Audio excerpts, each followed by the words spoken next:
देवरा किल्ली घर छोड़ काहे गइला दिल्ली। अब तुरंत देवरा किल्ली घर छोड़ काहे गइला दिल्ली। जवानी चोली फार हो गइल तो देवरे भतार हो गइल। जवानी चोली फार हो गइल तो देवरे भतार हो गइल।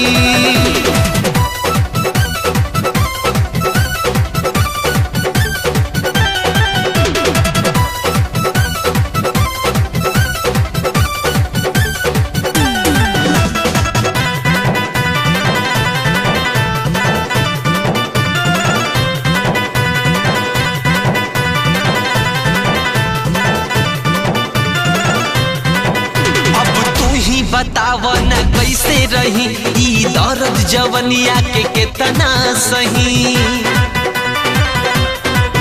अब तू ही बताव न कैसे रही ई दर्द जवनिया के केतना सही। एहो राजा सुना हम तो जाना तानी हमसे ज्यादा केहू के तमाना तानी।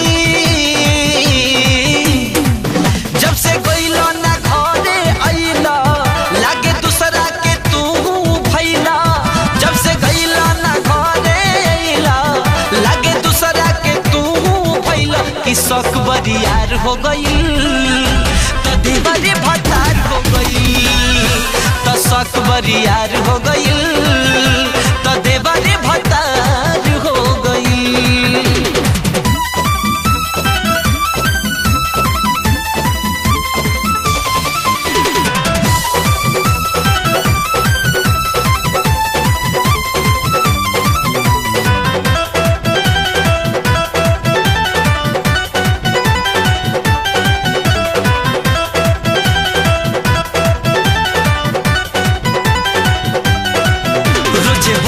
के लाली ई चूसेला हो का कहीं हमके कुछ ना सूझेला हो। रोज होठवा के लाली ई चूसेला हो का कहीं हमके कुछ ना सूझेला हो।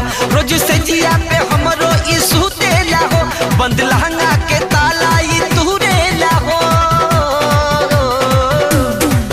जवन माजा मिलल नहीं मिली नहीं तोहरा से खटिया हिली।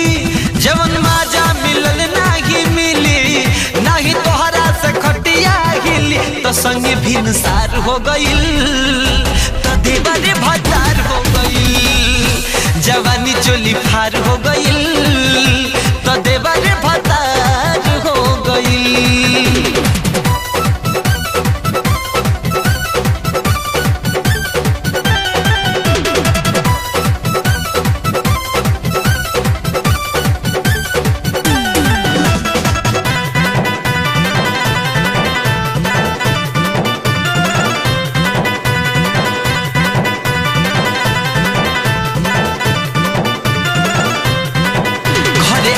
से तनिको न फायदा बाटे रोजे देवरा अकेला तो चानी काटे।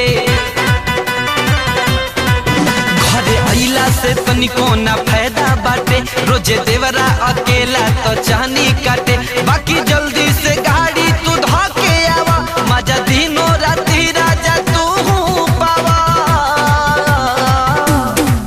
देव कहिला बतिया साचे कइला गलती तू बहरा जाके। देव कहिला बतिया साचे कइला गलती तू बहरा जाके। ई दिल बेकरार हो गइल तो देवरे